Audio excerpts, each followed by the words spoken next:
اللهم صل على سيدنا شفيعنا حبيبنا مولانا محمد وبارك وسلم صلاة وسلاما عليك يا رسول الله صلى الله تعالى عليه وسلم. أعوذ بالله من الشيطان الرجيم. بسم الله الرحمن الرحیم. سورہ آل عمران آیت نمبر 110 دیکھیے. کنتم خیر امۃ اخرجت للناس تأمرون بالمعروف وتنہون عن المنکر وتؤمنون باللہ ولو آمن اہل الکتاب لکان خیرا لہم منہم المؤمنون واکثرہم الفاسقون. تم سب سے بہترین امت ہو جو لوگوں کے لیے ظاہر کی گئی. تأمرون بالمعروف تم نیکی کا حکم دیتے ہو، وتنہون عن المنکر اور برائی سے روکتے ہو، وتؤمنون باللہ اور اللہ پر یقین رکھتے ہو، ایمان رکھتے ہو. یہاں پر خطاب امت محمدیہ علی صاحبہ التحیۃ والسلام سے ہے، اور اللہ عز و جل نے حضور علیہ الصلوۃ والسلام کی امت کو سب سے بہترین امت کا لقب عطا فرمایا ہے، اور خیر الامم کا لقب حضور کی امت کو ملا. جس طرح حضور علیہ الصلوۃ والسلام تمام نبیوں کے میں سب سے افضل، سب سے اعلیٰ ہیں، اسی طرح حضور کی امت بھی تمام نبیوں کی امتوں سے افضل اور اعلیٰ ہے. مگر یہاں پر افضلیت کا معیار بھی اللہ نے بیان فرمایا ہے کہ تم امت سب سے بہترین امت ہو. تو کیوں؟ یہاں پر 3 چیزیں بالخصوص بیان فرمائی ہیں، اور باقی چیزیں انہی 3 چیزوں میں داخل ہیں. ایمان باللہ، امر بالمعروف اور نہی عن المنکر. یہ 3 چیزیں یہاں پر بیان کی گئی ہیں کہ تم ایمان رکھتے ہو، تمہارے سینوں میں ایمان کا چراغ روشن ہے، تم میرے محبوب کے غلام ہو، اور غلام ہونے کے ساتھ ساتھ امر بالمعروف اور نہی عن المنکر کا فریضہ بھی انجام دیتے ہو. تو گویا کہ یہ کہا گیا تم کو افضل امت، خیر امت، امر بالمعروف اور نہی عن المنکر اور ایمان باللہ کی بنیاد پر قرار دیا گیا ہے.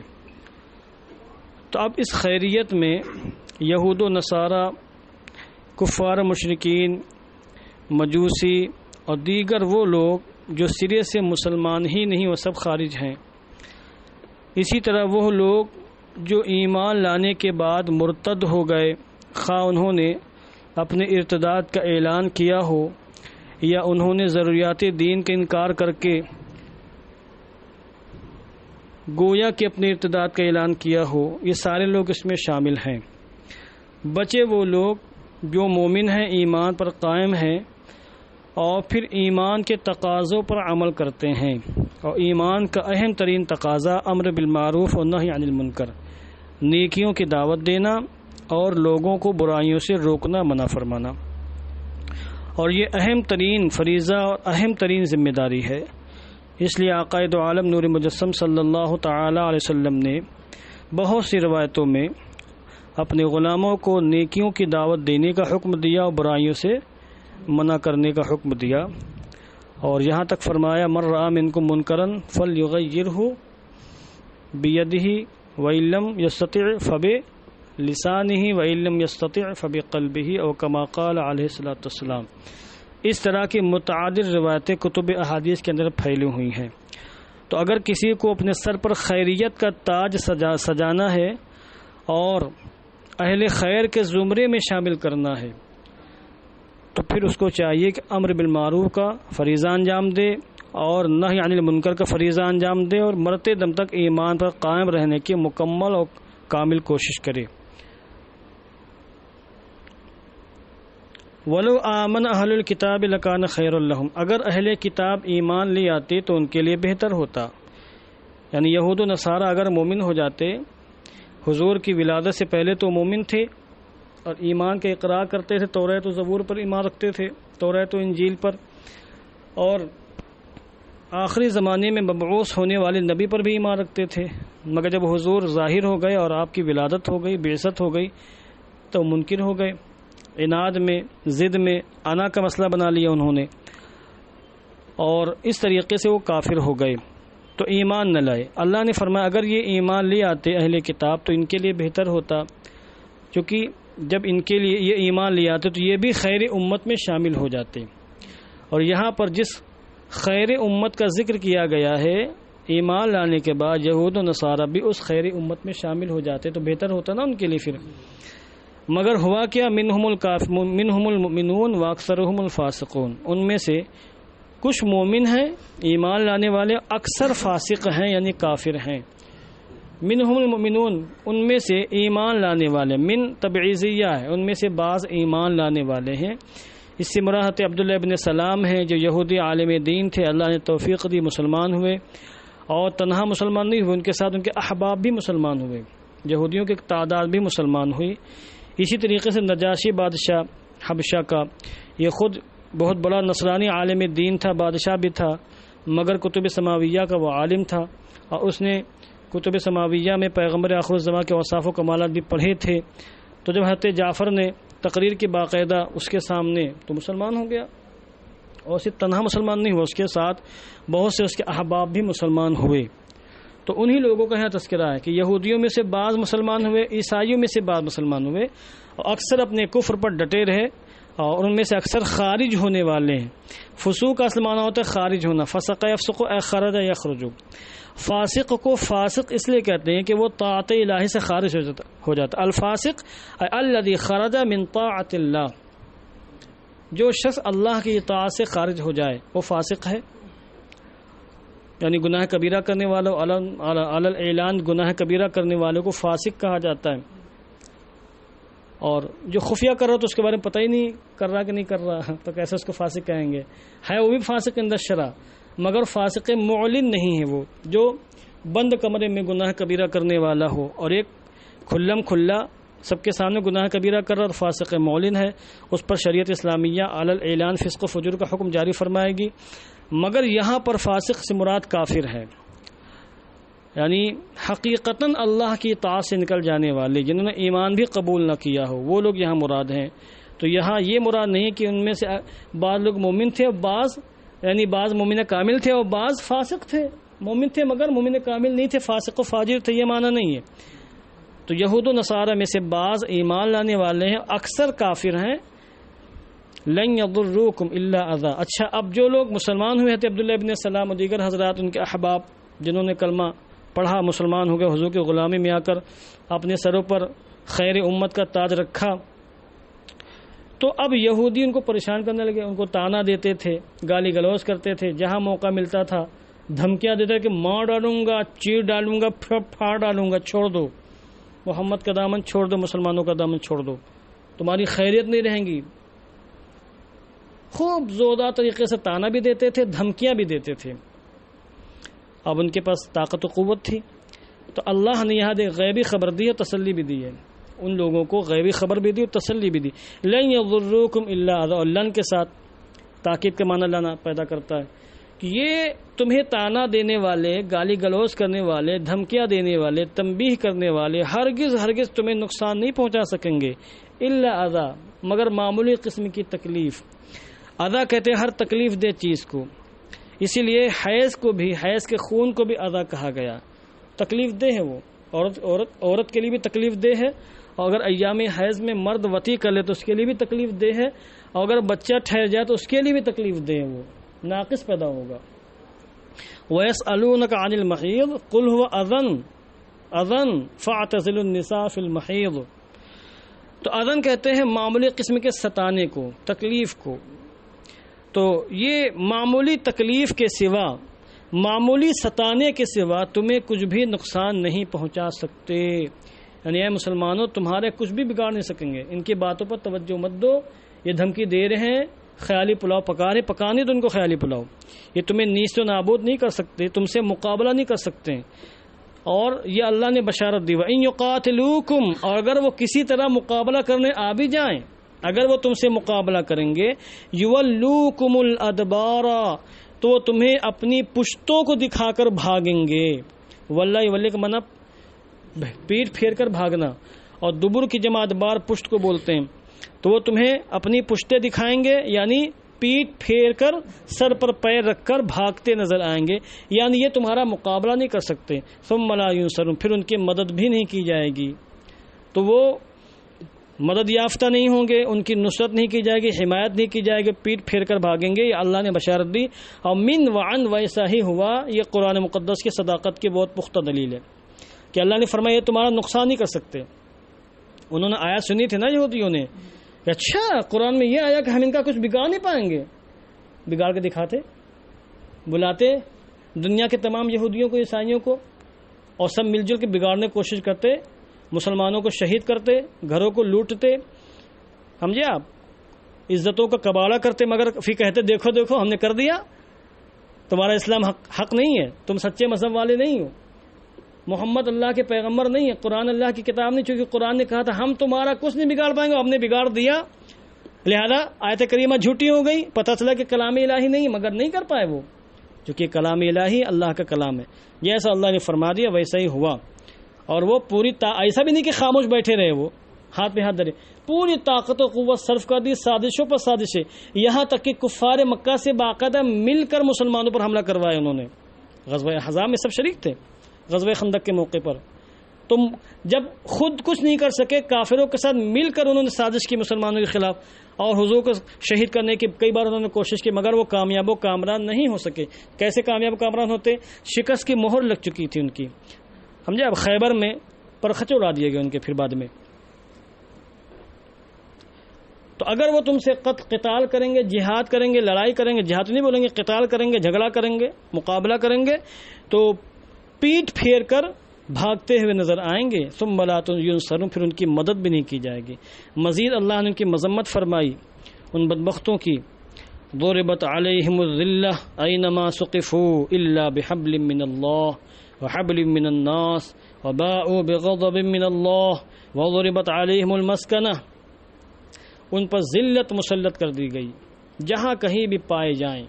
یہودی دنیا میں جہاں کہیں بھی پائے جائیں گے ذلیل ملیں گے، رسوا ملیں گے، ذلت مسلط کی گئی ان کے اوپر، ان کا خود کا پاور نہیں ہوگا، خود کا اقتدار نہیں ہوگا، دوسروں کے محتاج ہوں گے۔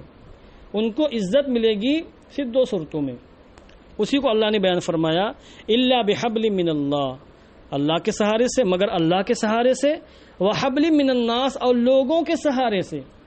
اللہ کا سہارا تھام لے یعنی مسلمان ہو جائیں یا مسلمانوں کے پیروکار ہو جائیں، جزیہ دینے پر راضی ہو جائیں، تب ان کو عزت مل سکتی ہے۔ وحبل من الناس، یا لوگوں کا سہارا لے لیں تب ان کو عزت مل سکتی ہے۔ لوگوں کے دامن میں چلے جائیں، ان کی چاپلوسی کریں، خفیہ برداری کریں، تلوے چاٹیں، سمجھے آپ، اور ان سے گزارش کریں کہ بھائی آپ ہمارے سرپرست بن جائیے، تب جا کے دنیاوی عزت ان کو تھوڑی مل سکتی ہے۔ اب دیکھو آج کیا ہو رہا ہے، دنیا بھر کے یہودی ادھر ادھر تتر بتر تھے، مارے کاٹے جاتے تھے، بخت نصر نے پرخچے اڑا دیے تھے، اس کے بعد پھر ہٹلر نے لاکھوں لوگوں کو مارا، یہودیوں کو بے دردی کے ساتھ مارا، سمجھے آپ، تڑپا تڑپا کے بھوکا پیاسا مارا۔ اس کے آج بھی ویڈیوز موجود ہیں، آڈیوز، یہ فوٹو وغیرہ نیٹ کے اوپر موجود ہیں کہ بھوکوں مارا، بالکل کوارنٹائن کر دیا، پکڑ کے اس میں کیا بولتے ہیں اس کو، ڈیٹین کر دیا، بند کر دیا، بالکل نہ کھانا دیا نہ پانی دیا، بالکل ڈھانچہ ہو گئے۔ لاکھوں لوگوں کو اس طریقے سے مارا ہٹلر نے، اور بعد میں پھر جو ہے خلافت عثمانیہ کے خلاف جب بغاوت ہونے لگی، یہ عیسائی وغیرہ سب مل کر دنیا بھر کے یہودیوں کو جمع کر کے ایک ملک بنا دیا اور فلسطین میں جمع کر دیا، اور تو اب تو فلسطین ختم ہو رہا ہے، دھیرے دھیرے سب اسرائیل بنتا چلا جا رہا ہے۔ تو ان کو پشت پناہی حاصل ہے، بحبل من الناس کا جلوہ دیکھنا تو آج بھی دیکھ لو، آج بھی یہ خود مختار نہیں ہے۔ اگر آج بھی برطانیہ اور امریکہ کہہ دے کہ ہم سے کچھ لینا دینا نہیں، تم لوگ جو چاہو کرو اسرائیل کے ساتھ، ہم اس کا ساتھ نہیں دیں گے، تعاون نہیں کریں گے اس کا کسی بھی طرح کا، ابھی اس کی ذلت سامنے آ جائے گی۔ بظاہر لگ رہا کہ بڑی عزت ان کو ملی ہوئی ہے، عزت کیوں ملی ہوئی ہے؟ بحبل من الناس، لوگوں کا سہارا لیے بیٹھے ہوئے، لوگوں کی پشت پناہی حاصل ہے۔ اگر وہ لوگ آج بھی ہٹ جائیں نا تو ان کی بھی درگت بن جائے، حالت خراب ہو جائے، بزدل ہے وہ، ذلت ان کے اندر ہے. مسلمانوں کا حق والوں کا کبھی وہ مقابلہ نہیں کر سکتے. تو قرآن مقدس کی یہ آیت کریمہ 1400 سال کے بعد آج بھی صداقت کا منہ بولتا ثبوت ہے، اور آج بھی دنیا والوں کو دعوت صداقت دے رہی ہے، دعوت ایمان دے رہی ہے کہ کب کہا تھا اللہ نے. آج بھی دیکھیے یہ بحبل من الناس، لوگوں کا سہارا لے کر ذلت عزت کو تلاش کر رہے ہیں. اب یہاں پر بحبل من اللہ پہلے ہے، وحبل من الناس بعد میں.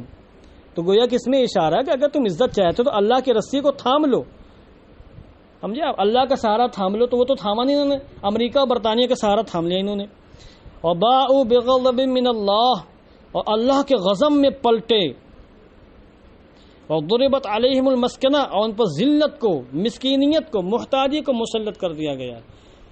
محتاجی یہ نہیں کہ ہاتھ خالی ہو، محتاجی یہ کہ دل خالی ہو، کنگال ہو، وہ محتاج ہے. نیکیوں سے خالی ہو دل، کشادگی نہ ہو. یہودیوں کے دلوں میں بڑی تنگی ہوتی، کشادگی نہیں ہوتی. یہودیوں کے دل میں غیر یہودی کے لیے بہت تنگی ہوتی ہے، وہ کسی کو دیکھنا نہیں چاہتا غیر، اور یہ بہت بڑی مسکنت ہے، بہت بڑی محتاجی ہے. تو دل جس کا غنی ہے وہ مالدار ہے، اور دل جس کا فقیر ہے وہ قلاش ہے، حقیقی محتاج ہے.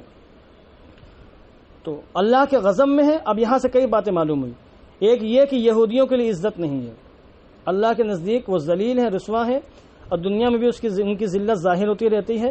اور قرب قیامت جہاں عیسیٰ علیہ السلام کا نزول ہوگا، امام مہدی کی امامت ہوگی، اس وقت ان کی ذلت سب پر عام ہو جائے گی، آیا ہو جائے گی، اور چن چن کر مارے جائیں گے، قتل کیے جائیں گے.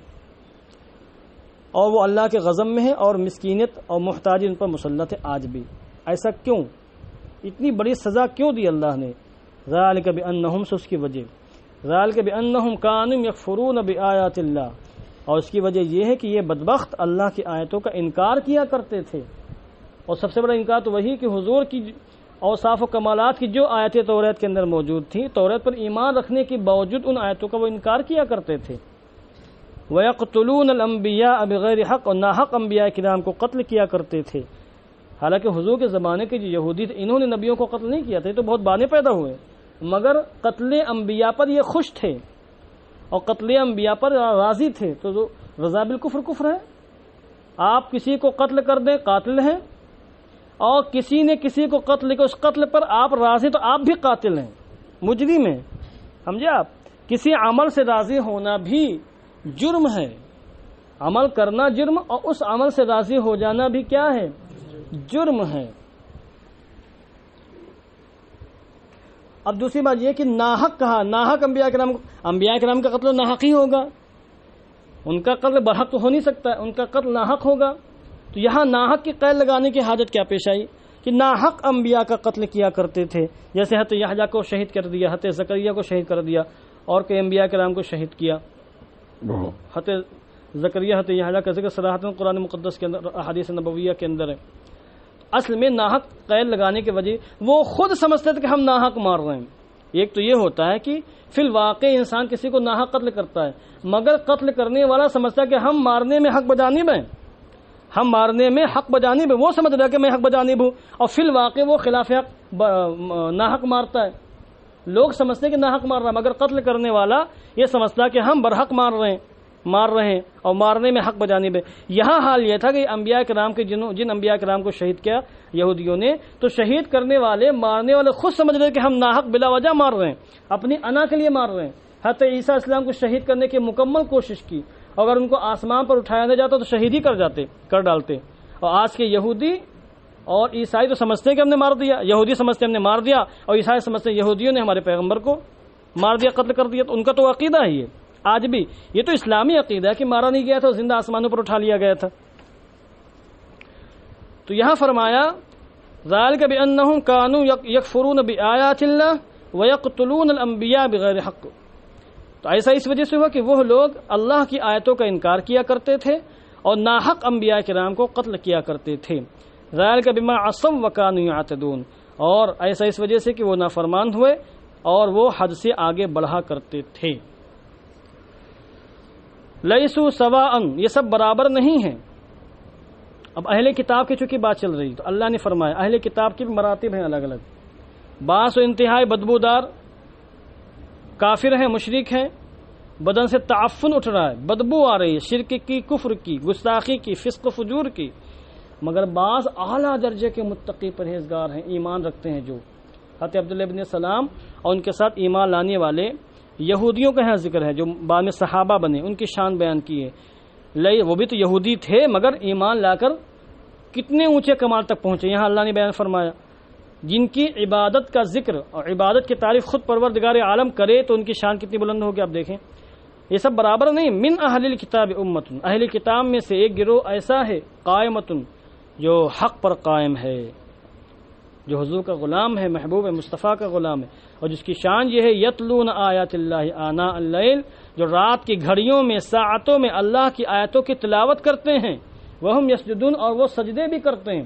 ان کی شان بیان کی کہ یہ متہجد ہیں، تہجد گزار ہیں، رات میں عبادتوں کا اہتمام کرتے ہیں، سجدے کرتے ہیں، قرآن مقدس کی تلاوت کرتے ہیں، اور شان یہ ہے یؤمنون باللہ، اللہ پر اور قیامت پر پختہ یقین رکھتے ہیں، وَيَأْمُرُونَ بِالْمَعْرُوفِ وَيَنْهَوْنَ عَنِ الْمُنْكَرِ، اور امر بالمعروف اور نہی عن المنکر کا فریضہ انجام دیتے ہیں، وَيُسَارِعُونَ فِي الْخَيْرَاتِ، اور نیکیوں کی طرف دوڑتے ہیں، سبقت کرتے ہیں، وَأُولَٰئِكَ مِنَ الصَّالِحِينَ، یہی لوگ صالحین میں سے ہیں۔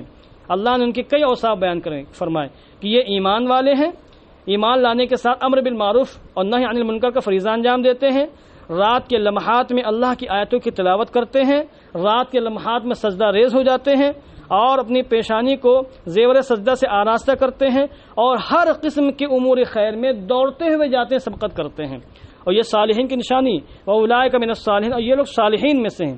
تو اگر کوئی صالح بنے یا کسی کو صالح سمجھا جائے تو دیکھیں کہ یہ نشانیاں اس کے اندر پائی جا رہی ہیں کہ نہیں پائی جا رہی ہیں۔ اس آیت کریمہ کا تقاضا یہ ہے کہ اگر کوئی شخص خود متقی ہے، پرہیزگار ہے، مگر وہ دوسروں کو برائیوں سے روکتا نہیں ہے، دوسروں کو دعوت و تبلیغ نہیں دیتا ہے، دوسروں تک حق نہیں پہنچاتا ہے اور دوسروں کو نیکیوں کی دعوت نہیں دیتا، تو اس آیت کریمہ کے تقاضے کے مطابق وہ صالحین میں شامل نہیں ہے۔ اس کو اپنی فکر ہے، اپنے معاشرے کی، قوم کی، سوسائٹی کی فکر نہیں ہے۔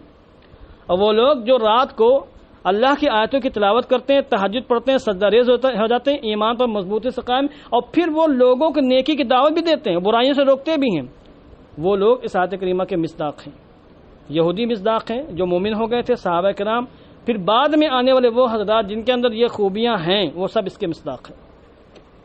وما يفعلوا من خیر، اور جو بھی نیک وہ کام وہ کریں گے، خیر ایک جامع لفظ ہے جو ہر قسم کے اچھے کام کو، نیک کام کو شامل ہے، خیر جو نیک کام بھی وہ کریں گے، فلن یکفروا، تو ہرگز اس کی ناشکری نہیں کی جائے گی، ناقدری نہیں کی جائے گی، یعنی اس کا بدلہ دیا جائے گا۔ واللہ علیم بالمتقین، اور اللہ متقیوں کو اچھی طرح جانتا ہے، اور جب جانتا ہے تو ان کو ان کا بدلہ بھی دے گا۔ صدق اللہ العظیم۔